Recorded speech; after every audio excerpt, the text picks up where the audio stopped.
Holding on can feel safe, but letting go is something that will get us beyond what our capabilities have been. We hold on to things that make us feel comfortable and help us kind of like not feel that we are going beyond the call of duty. It's just safe. I just said that at the beginning. It's just safe.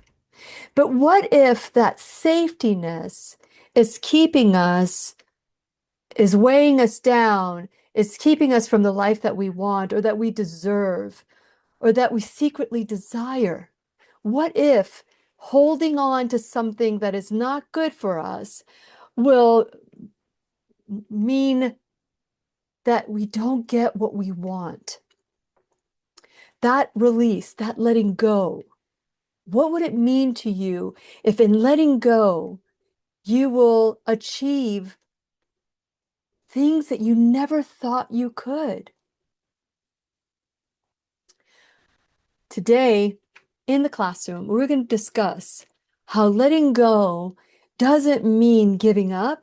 It doesn't mean condoning the past. And it doesn't mean that you are going to have to work harder. How about if letting go allows the flow to occur? Well, that's what we're going to be talking about today in the classroom on this Thriving Thursday. And I want to encourage all of you to get your pencils, your papers, your journals, and take lots of notes because we are going to learn and grow together. And when you need a friend, you can count on me. I'll be right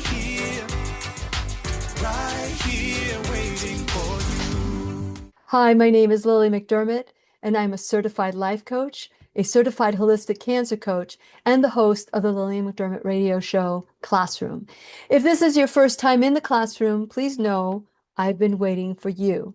This is a safe place where you can go when you need a friend. It is my commitment to provide natural ways to heal, and it is my mission to make awareness, responsibility, and truth a part of our everyday life. And I hope you, my listening, as well as my viewing friend, will feel empowered to embrace a new truth and live the life of your dreams. Well, not too long ago, I will tell you that actually it was a while ago, I decided I was going to clean my closet out. I hear all these gurus talk about how you don't want to have anything in your closet beyond 2 years. Well, I don't subscribe to that channel. I subscribe to holding it on until it comes back into fashion. And believe it or not, I've had things that have gone on and gone away and come on back on. And I'm now wearing my hip huggers bell-bottom pants because they fit and they look good. And a lot of people are wearing them too. So to me, there's a value. That clothes is worth more to me than if I were to throw them in the trash or give them away, or somebody else is going to throw them in the trash, or it's just going to sit there on a shelf. To me, I'll just hang on to it. But one day I decided that I was going to clean out my closet. And you know what? I'm in that place that I'm about to do it. I'm about to do it. And what I did was take everything. I didn't just take some things out. I took everything out of the closet. There was a pack of clothes on their bed. There were things that I had a bin of things that were like so bad, like shoes that had peeled. And even though they were leather, expensive leather, not that my clothes are expensive, because I like quantity, not necessarily quality. But I will tell you that some of these shoes had like faded and cracked, and it's been a while since I've worn them. So I put them on, and if there were the ones that existed before my explantation, they fit perfect. But if it was after my explantation, yeah, if I got them before my explantation, after my explantation, then they were too big on me. And I knew that there's no way I was going to grow a pair of breasts that big that would be able to fit into the dress. So I did give them away. I gave away, gosh, probably 30 very nice professional dresses. That I gave away. To me, there's a value. There's somebody that can use those dresses. They were brand names and everything. So this were professional dresses. This is to be with doctors and lawyers, events, and all that stuff. You wanted to look a certain way. But most of those dresses I could no longer fit in because they were too big in this particular general area, if you know what I mean. So when that happened, I felt really good that once I started putting everything in the closet, there was space. There was space in my closet. And I really loved being able to move things around and you could probably guess what my closet looks like. I organize shirts and particular colors and dresses and longer dresses, and I like to keep that organized. But at that point that I was organizing my closet, it wasn't like that. It was like a free-for-all type of thing. And because, sometimes when you get too busy, just put it in the closet, but then I go back and I sort it out.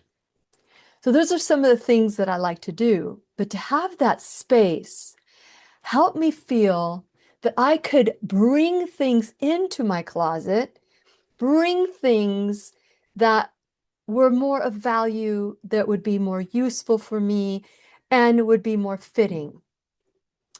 Also, I know that if things are so full and like chock-a-block full, that there's no room for change. There's no room for improvement. There's no room for anything. So when you create that space, it allows you that opportunity to bring things in. Well, at the time that I did that, we had been renting where we were for almost 5 years. We're going to be signing our fifth year contract to live in this rental. Never before had we rented a place, and we've always been homeowners. But after the housing crisis, that did not become a priority. We actually had a place that we kept as our home. That was our daughter's home when they were going to college. And we decided we were going to move in there because it was ours. It was a place that we could go to, fixed it up, made changes. But now we're at that place where we outgrowed that the place that we used to rent out that became our home for 2 years. And we decided to come back to the Brevard County area where we just absolutely love being surrounded by water. So moving forward now, I'm telling you that we're about to sign our fifth year contract for a rental. We are renting now for 5 years. And every time somebody would come over and they would say, are you going to buy here? It's so beautiful. And we say, nah, we want to be on the top floor corner unit. Top floor corner unit became my mantra. Fifth floor corner unit, to be specific. That was my mantra. And anytime that fifth floor corner unit was available or whatever, we would look into it, but it wasn't the right time. It took a while to get to a place where we could become those homeowners that we were always been. I had never rented prior to that. Went from my mom's house to, my mom and dad's house to my first home that we built. And fifth floor corner unit. And I just didn't want to rent anymore. So I started looking for a place and it didn't happen. It was at the height of selling homes, and something that would be $90,000 is now 300,000. And why would you pay 300,000 for something that was worth 90,000? I don't get it. So we decided I wanted to rent month to month, but Robert decided he wanted to rent for 1 year. Okay. Moving forward. I just finished straightening up my closet and it looks so good. We just signed our fifth year, so I figured we're going to be there for a while. Might as well clean out the closet. And shortly after I cleaned out the closet, we had an opportunity to not only move into the place that we live into, but 6 months later, we had the opportunity to buy it. And we did. Why am I telling you this story? Because it's true, first of all. Second of all, because I thought, had I not cleaned out that closet to make room for something in my life, like that dream that we had for 5 years, to own again, had I not done that, I wouldn't have made room for something new, for something different, for change. So letting go of something as simple as my clothing and shoes and the mess in my closet, letting go of that brought in a mindset. Not only did it bring in a mindset, but when it was time to move from the place that we were renting to the place that we live in now, my closet was so organized and so straight, it didn't take a lot to do. And my husband calls me Imelda Marcos because of the amount of shoes I have. Not anymore. Got rid of all these things, all these dresses that and I didn't have to go through, am I going to keep this? During a time that we were moving, and as you can imagine, very busy. And should I add, this all happened 3 days before Thanksgiving. And we were hosting not only Thanksgiving with 15 people, the day after Thanksgiving, we also host for our children the day after Thanksgiving turkey hoagies. The kids apparently love this. When I went vegan, I'm like, we're going to stop this. And they're like, no. There were all the things that I, used to do. No longer vegan, just don't want to scare you at all. But um, but at the time, that was a tradition that they held so dear. So as we were planning this move, which we only had a very short period of time to plan this move, I had started taking things aside that I was going to use, like china, crystal, for the two back-to-back events. So everything was in its place and it took 3 days to move. The morning of Thanksgiving Day, we still didn't have a bed. Half the furniture in our house was gone. But when people walked into our home, it was like we had lived there for a while. Don't ask me how it happened. I would say the only thing I could credit is God, that it was like, I don't know what was going on, but back to back, the day that we moved in. So that action of letting go of things in my closet, I know it sounds trivial, but there are other things that we need to let go. We need to let go of things. What do we need to let go of? And since this is the Thriving Thursday, and this is the thriving class that we do, I want to encourage you to take advantage of this coaching call and write things down as they appear to you, as they pierce your heart. Go, okay, what am I holding on to right now that I will not let go? Is it a new job? I'm holding on to my old job, my old romance that has gone flat. And I'm not talking about a marriage. If it's a marriage, I'm saying, and if it's not abusive or there's no addiction, I would say it's time to put a breath of fresh air into the marriage. And I mean, there's Marriage Encounter, there's Retrovive. The Catholic Church does some great retreats for people. Look at it. And if you have any questions on those, you can text me or email me at lily@whenyouneedafriend.com. You can text me at 407-373-5959. But if your marriage is in crisis, it's worth hanging on to, especially if there's no addiction and there's no abuse. Okay. It's worth a try because you're going to be with that person for the rest of your life, especially if you have children. If you have children, that is even more so worth a try. Are you holding on to bad habits that is causing poor health? Are you holding on to relationships that are not helpful to you? Are you holding on to your pride?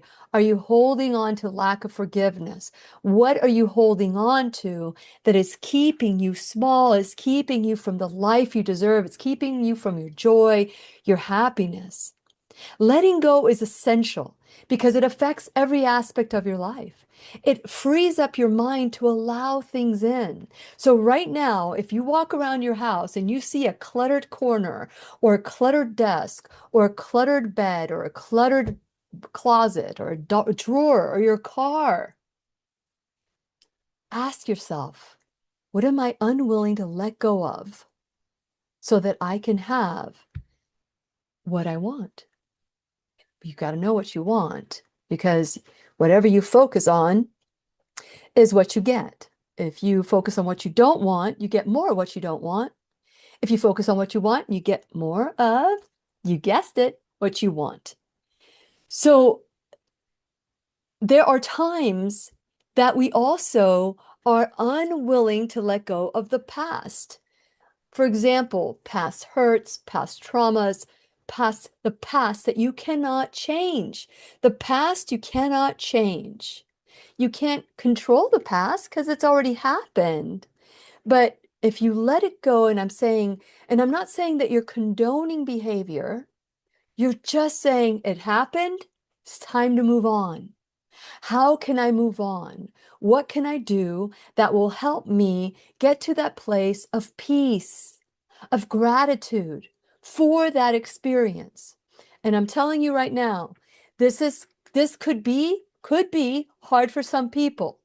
So I want to encourage you to consider reaching out to me at lily@whenyouneedafriend.com. The link is below for coaching. If you are a subscriber, if you click on the I, it'll take you to my coaching page, and you can either do one session for 1 hour, or you can purchase multiple hours, and you can do it within the time that you want. They don't expire.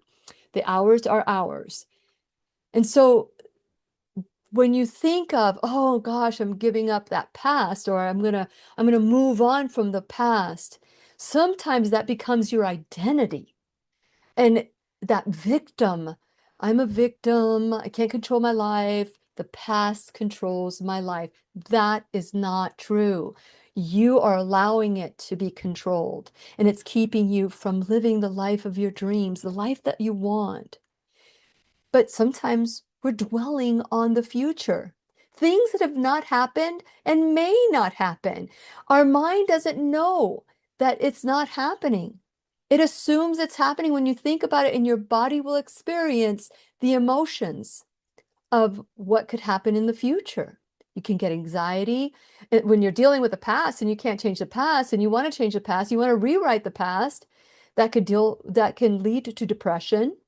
But when you're focused on the future and you're like scared about the future, you don't want it to happen or whatever it is, that's when anxiety will set in. Then you go to a doctor, a psychiatrist, and you tell them about all the anxiety and depression you're experiencing, and they give you a pill.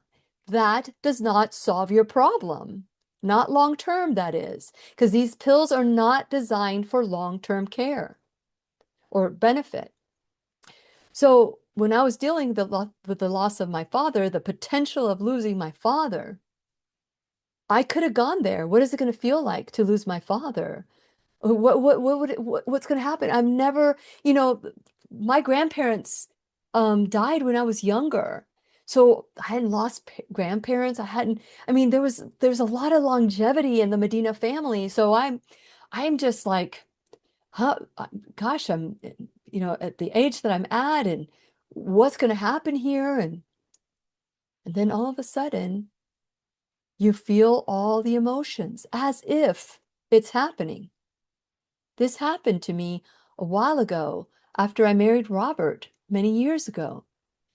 And it was 6 months of, he would travel, and I was so happy that God put us together, and this just thought that the plane would crash, and all of that. And I would just go into a sobbing fit. Like my body didn't know. I was just thinking about it. But that thought permeated into my body, and every cell obeyed my body. And it became I've never experienced that. One could call it anxiety, depression, I don't know.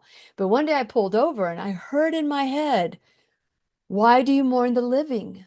And as I'm wiping my tears, I'm at that funeral. I'm at my husband's funeral at that point. I'm too young to be a widow, I said. But he was alive, very much alive.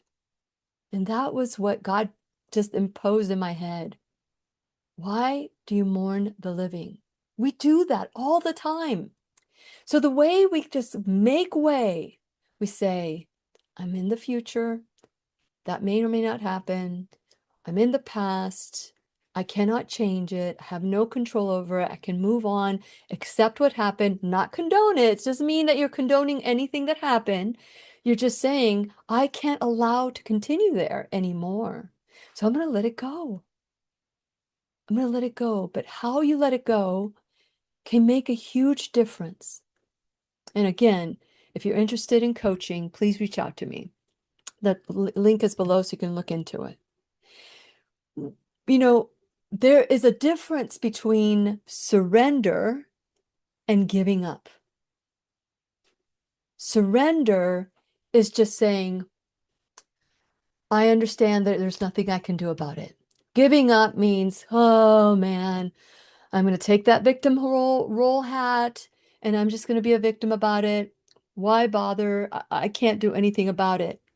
But holding on to that past, holding on to whatever it is that you cannot accept is going to keep you from living your life today. Because if you're in the past and in the future, who is driving your car today? Who is driving your vessel, your vehicle, your body car? If you don't want to let go, then it's like driving forward, looking at the rear view mirror. You're moving forward, looking at the rear view mirror. What do you think is going to happen if you are driving? Here's a mathematical equation. If you're driving 55 miles down the hour on 528 and you're only looking in your rear view mirror, how long will it take for you to crash before you hit another car? Not very long. You might be lucky and not hit a car. You might go over the bridge. So that way you're not hurting anybody. And you don't want harm for yourself either. But I'm just saying, when you're driving forward and you're looking at the rear view mirror and looking back at the rear view mirror, it's not going to be good. But that's what we do. When we are unwilling to let go, then we crash. We're living in a reality that doesn't exist, that you cannot change. And it's hurting you. It's harming you. It's keeping you from what you want. It adds frustration. It adds stress because your body is constantly wanting to try to fix it and it can't. It cannot. So letting go, I'm trying to build whether it's an outfit, a piece of trash, a friendship, whatever it is, a relationship. Letting go requires superhero powers sometimes. It requires an accountability partner sometimes. When my dad heard that smoking caused cancer and that smoking caused asthma, he knew he had an asthmatic child in the home. He took that pack of cigarettes, crushed them, threw them away, never looked back, never smoked a cigar, never smoked a cigarette. It was instant. My mom, on the other hand, because smoking was cool back then. You were a cool cat if you smoked. My mom, on the other hand, whenever there was a party and somebody was smoking, my mom would steal a cigarette or a little butt, whatever they're called, buds, whatever. I never smoked, so I don't know what they're called, but I know that my mom would like cozy up with her friends, and I saw my mom smoke. I did not see my dad ever smoke. Both of them had a different way of quitting. Now, eventually it got to the point where my mom didn't smoke again, but it took her a longer time. I don't know what was her why. I don't know what made her do it the way that she did it. And it could be that my mom had, my mom was addicted to food. My mom was addicted to food as she was younger, and which led to diabetes, which led to dementia. So maybe that's why she could not quit right away, because this was a habit, this was an addiction, and it was harder for her. But eventually she did. I saw my mom go through diet after diet after diet after diet, lose, gain, lose, gain. My dad was pretty steady. So I'm grateful that I got to see both sides of it. Now my dad would gain some weight, and then my dad would say, "No, no more desserts, no more this," and he would just get off of them. And so he pretty much had the steady. But letting go, if you don't let go, it will lead to fear, resentment, and guilt. Why? Because those are the companions of our ego. That is that's what keeps us not wanting to do something, unwilling to forgive, unwilling to change. But what if by letting go of that feeling that it creates every time you think of that person, what if letting go of that emotion of the wanting to hurt them or wanting to wish them harm, what if letting go would set you free? It's not condoning what happened. There's a difference between and or letting that person in your life, because there's a difference between trust and forgiveness. So forgiveness, and I say this almost every time, so I want you to hear it and hear it enough times that you go, gosh, that makes sense now. Trust is something the other person has to earn. Forgiveness is for you.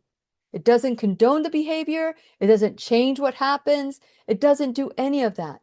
Forgiveness gives you the freedom to release yourself from that moment that you're reliving in your head over and over and over again.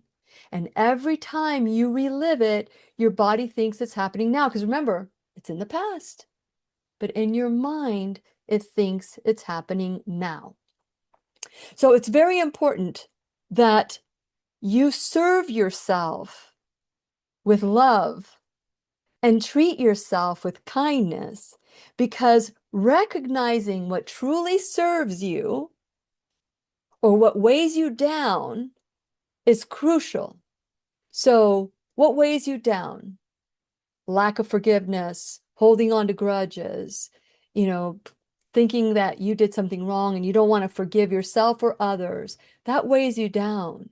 And then you have the choice of letting go, which elevates you to that next place.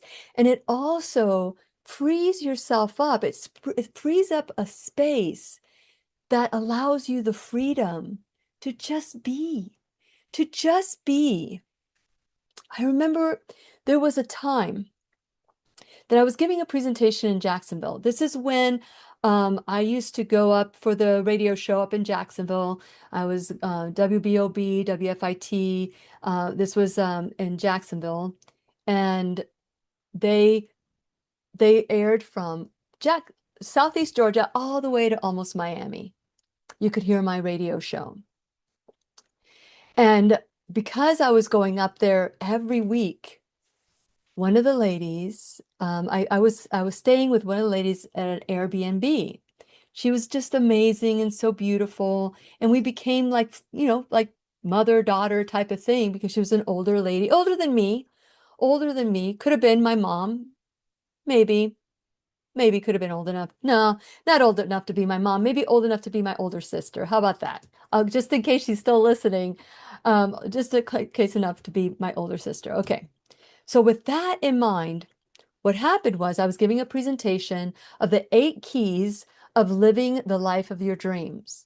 So when I got to forgiveness and I was talking about forgive, people say forgive and forget.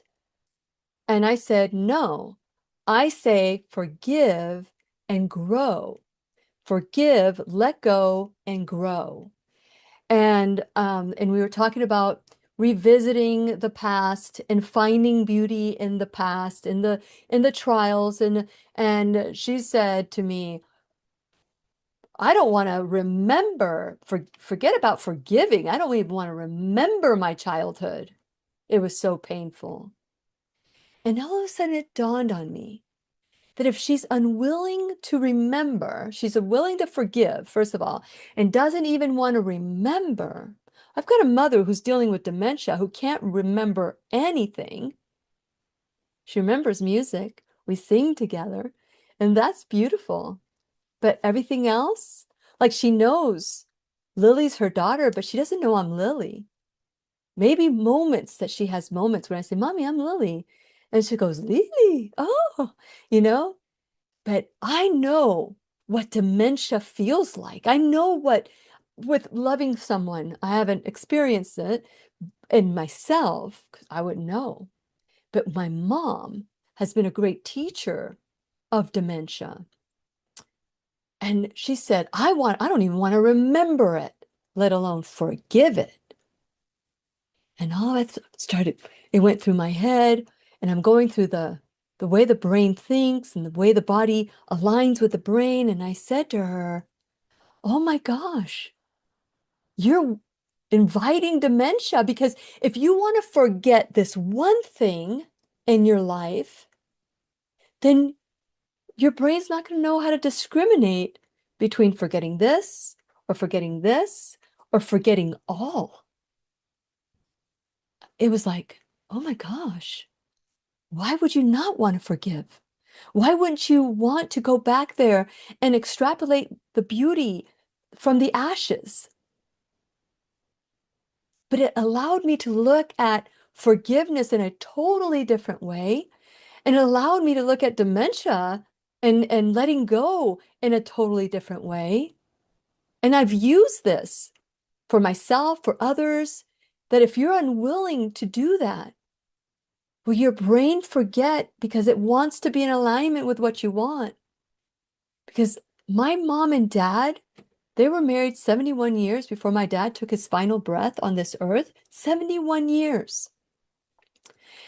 And let me tell you, I never saw them reconcile. They would fight, fight, fight, fight, fight, fight. They would love, love, love, love, love. And it was like, and every time there would be silence in the room when they fought.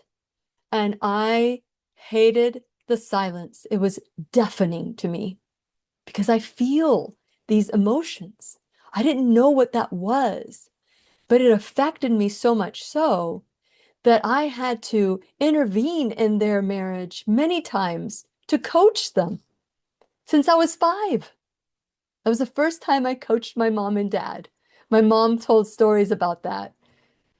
I told my dad that he needed to bring love and compassion to mommy. It was always mommy's version of the story because she would tell me all these things about my dad, very, very young, which I call abuse now, but she didn't know that. She did not know that.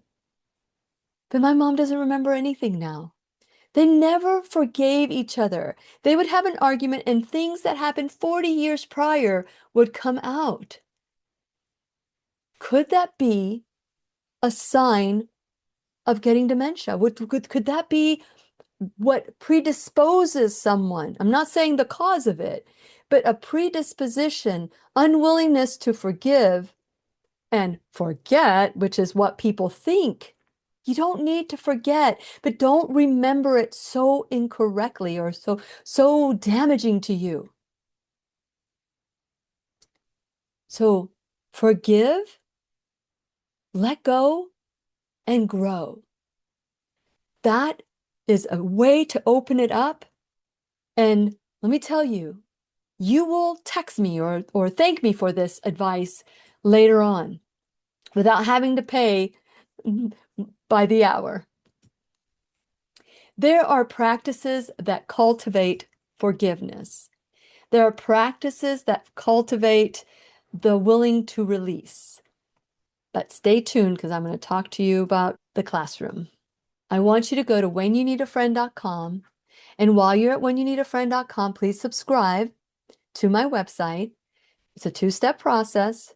So make sure you find the email that's going to come next. You put your name on the website and where it says subscribe, and then you'll get an email, and then you need to opt in. Once you opt in, you're in. You'll get all the new classes, the audio of the new classes. You'll get the blog once a week, and the new classes are twice a week if they happen twice a week. Sometimes we take some time off, like in the summer or the winter time. But whenever there's a new class, you get it, and you can listen to it at any time that you want. It gets sent right to your email. And also, if you when you subscribe to the website, you'll know who is in the classroom. So please subscribe, like, and follow on all social media. Make sure that you are in with the latest and greatest. That way you know what's going on in the classroom. Go to my Shop Now bag and look out all the Lilly approved products. You get some discounts there. These are all products that I love. Not all of them are affiliate accounts, but some of them are affiliate accounts. And you buying something from that will help the classroom grow as well. And you can become also an enrolled student in the classroom, whether it's $1 or $1,000 a month, a one-time donation of your time, your talent, your treasure, sharing this video with your friends, with people you know, on your page, on your Facebook page. Sharing this will help the algorithms from blocking this information. Because, you know, there are organizations that would rather you take a pill than deal with whatever emotion is blocking you.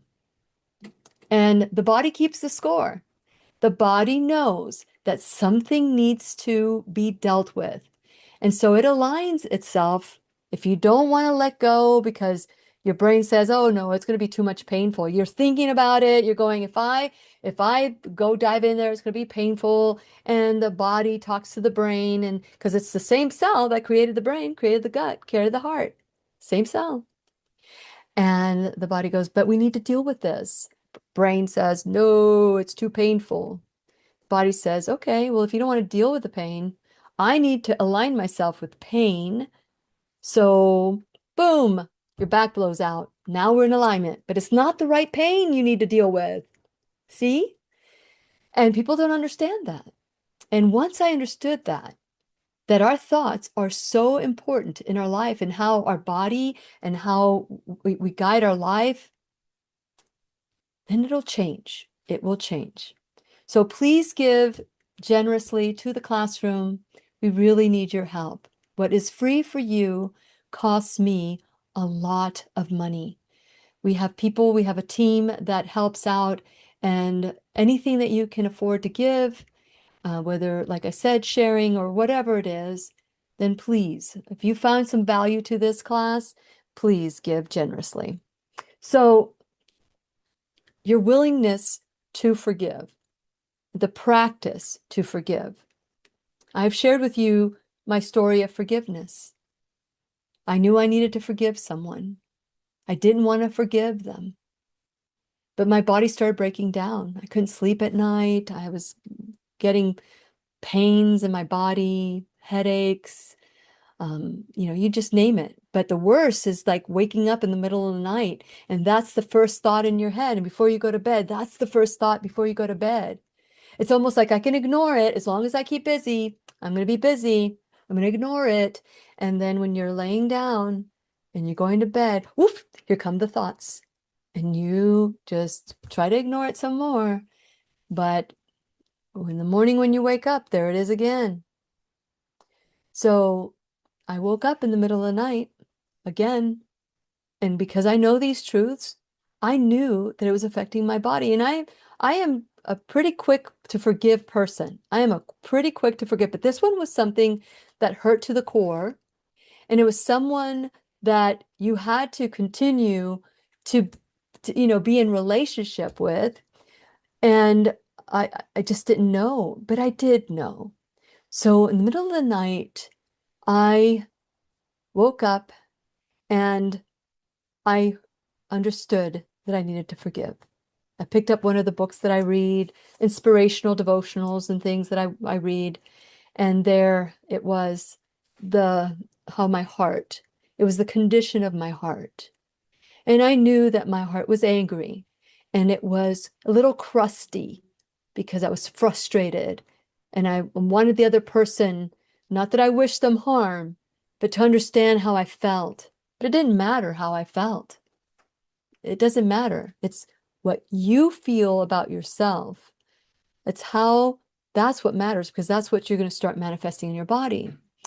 So I remember realizing that I needed to start the forgiveness process for this person. I had never experienced this kind of level of forgiveness needing to forgive the way that this was, honestly.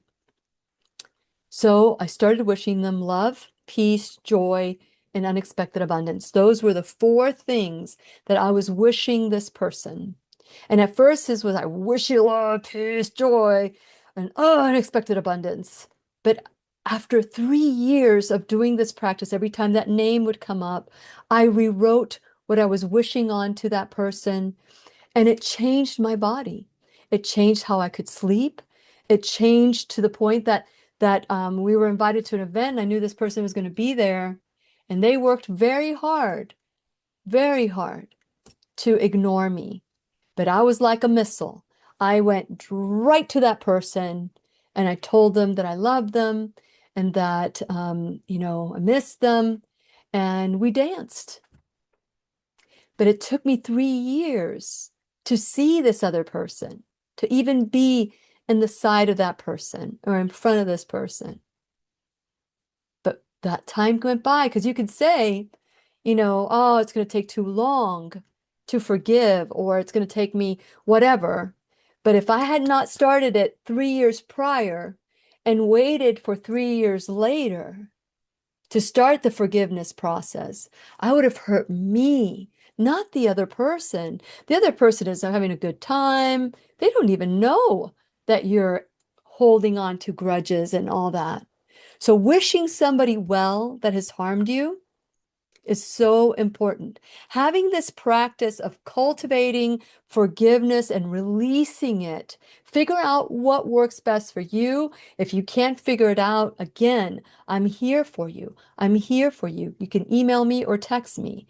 And these classes are free for you so that you can't say, well, I can't afford to go to Lily. But if you do, we can make that 1 hour the most we need to it. You just set what your intention is and we'll make it happen. So letting go opens space for joy and it opens space for growth. So if you are open, then these things will come to you. What you wish onto others will come onto you. So if you curse someone, what's coming to you? If you're wishing them love, peace, joy, and unexpected abundance, now what's coming back to you? Set yourself up for success. So when you're in the process of letting go, make sure you set yourself up, that you open the space to set yourself up for what you want. But what do you want? Now, being open can create that, but being closed and not willing to even try, or your willingness to forgive. I was coaching someone that had been divorced for about 10 years. And I could tell their body was breaking down. And I told them, you've got to forgive. And they said to me, I'm not ready. And my response to that person was, what else are you going to cause your body to go through before you are ready to forgive? What else is your body going to be going through? Pain, disease, lupus, rheumatoid arthritis, heart disease, cancer. What are you willing to put your body through because you're closed to forgive? So let me ask you something. If you were on a plane and they tell you that it's time to jump off with your parachute because that's what you wanted to do. You wanted to jump out of a perfectly good plane and we're relying on that parachute to get you down to safety. That parachute opens. Beautiful. You have a wonderful experience. But what if the parachute doesn't open? What if the parachute remains closed? What happens? That's what happens to our body. Metaphorically, that's what happens to our body. Crash, burn, boom. Is that what you want for you? So it is a value to you to be willing to forgive and let go. Because once you start that process, then you will set yourself free. You'll be able to breathe again, sleep again, be healthy again. The pain will leave your body. If you think that's not true, then you're right. But if you think I'm speaking truth, then you're right. Either way, you'll be right of what you believe in, and that's what will create the rest of your life. So letting go is crucial. That mindfulness to support health must be your main driver. You know, there's a scripture in the Bible that says if you hold sins bound, the sins will be bound on heaven as they are on earth. So I want me to be forgiven. So I want to forgive. So kind of like selfishly, I forgive because I want good fortune for me. I'm not saying that the other person, what happened with the other person didn't exist, it didn't happen. But like I said before, if this is happening because the person is abusive or they are addicted, it's going to take a while to trust that person, bring them back in your life, right? But that's how healthy boundaries are set. Hey, listen, when you are sober for 6 months, call me and let's start the reintroduction process. A year, call me. Whatever your boundaries are, the role of the boundary is very important. And again, letting go is for you to make room for things that really truly matter. If you do not let go, then you're hurting yourself. Again, I'm not saying to condone. I'm not saying that this is, something that didn't happen, but you rewrite the story. So what you extrapolate are gifts and lessons. A lesson could be, I'll never do that again. A lesson could be, wow, I grew so much from that experience. I am so grateful that I learned these lessons. Never again. So letting go is a form of a transformation. It's a transformation no different than a caterpillar goes into this little, is it chrysalis? I don't know the name of it, but a little cocoon. And then it fights its way out. It fights its way out.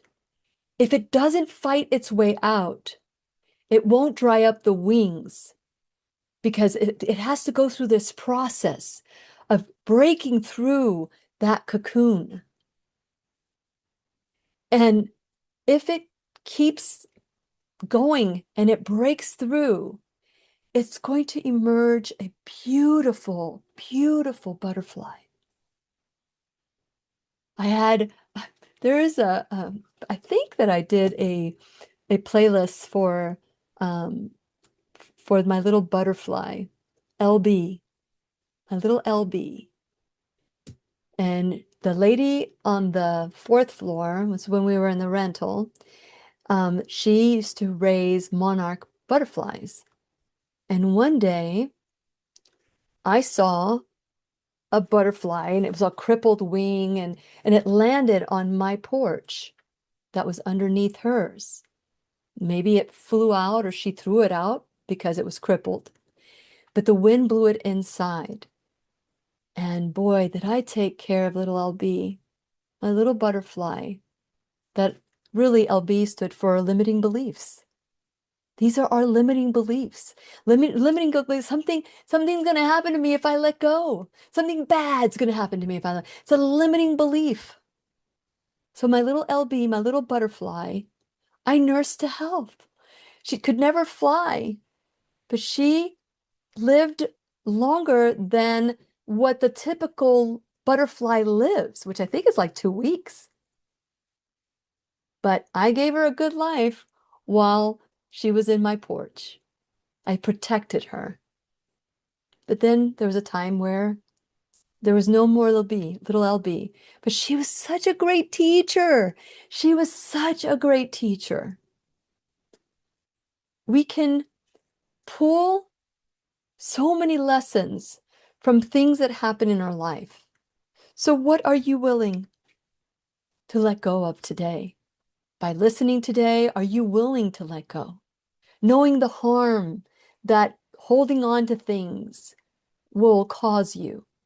It'll cause you the ability to have a relationship with someone else. It'll cause you the ability to find the job that you want. It'll cause you, when you're bringing gloom and doom everywhere you go, that frequency, that energy spreads out and people kind of like stay away from it. But if you welcome this change and you welcome, it'll elevate this frequency in your body and it will attract what you want, especially when you're focused on what you want. So what do you want?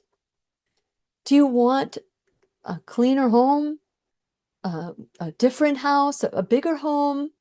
Do you want to downsize? Do you want a new job? Do you want a new relationship, a new body? A new body, because we can purge some of our pantry stuff there too.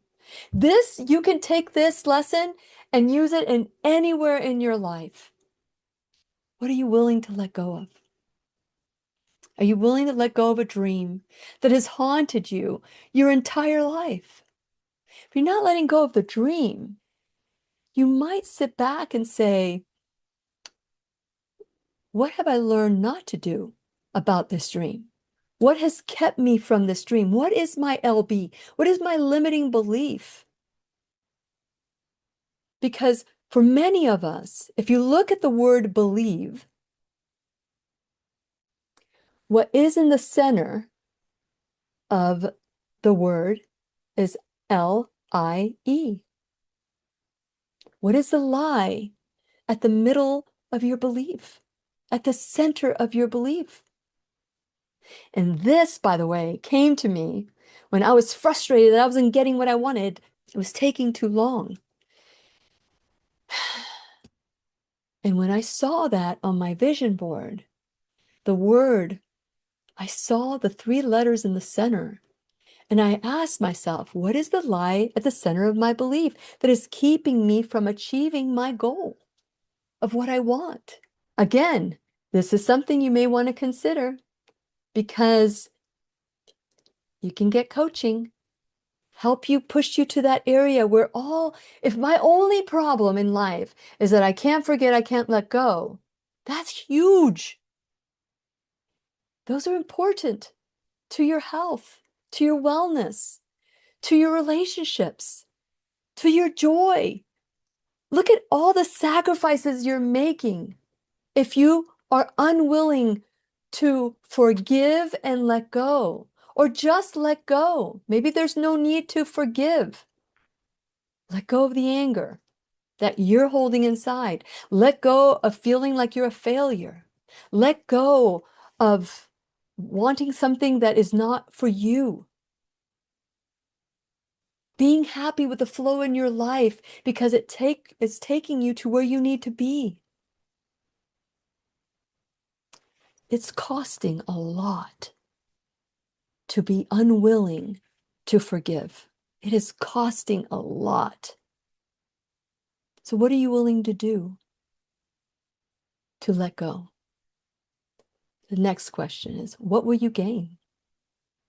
If you release what is holding you down, it will make you so much lighter.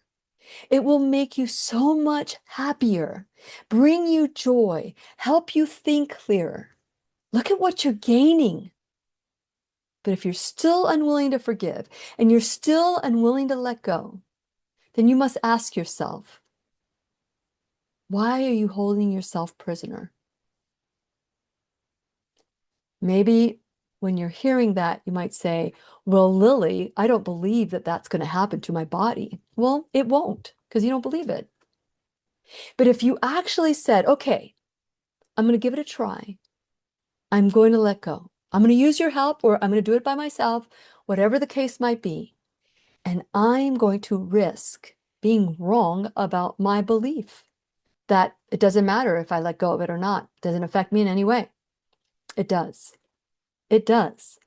And I'm telling you that prior to learning this and the work of Dr. Bruce Lipton, I learned in 2013. I had just started my radio show in 2011.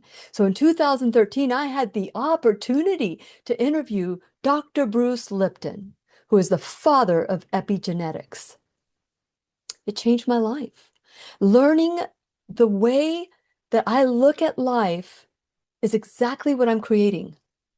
So if I'm looking at life through the eyes of gloom and doom, I will create more gloom and doom. But if I'm looking at life through the eyes of joy, I can do this. This is something that I need to move on from. My life is going to be totally different. So perspective really matters. The way we look at things. And Max Planck, who was a numbers man, said, when you change the way you look at things, the things you look at change. What are you willing to do to let go, to change, to get through that hard cocoon so that you can break out a butterfly, fly, soar, and live the life that you want? Answer that question, write it down. It's up to you. It's always up to you. You are in choice. I hope you choose to be curious about letting go. And please remember, I'll be right here waiting for you worldwide at whenyouneedafriend.com. This is Lily McDermott wishing you love, peace, joy, and unexpected abundance. Make it the best day ever. The opinions and advice expressed on the Lillian McDermott radio show are intended for the individual callers and guests on the program and are presented to our wider audience solely for general educational purposes. Please act responsibly and consult personally with your own medical, psychological, or nutritional expert before taking any steps to improve your life.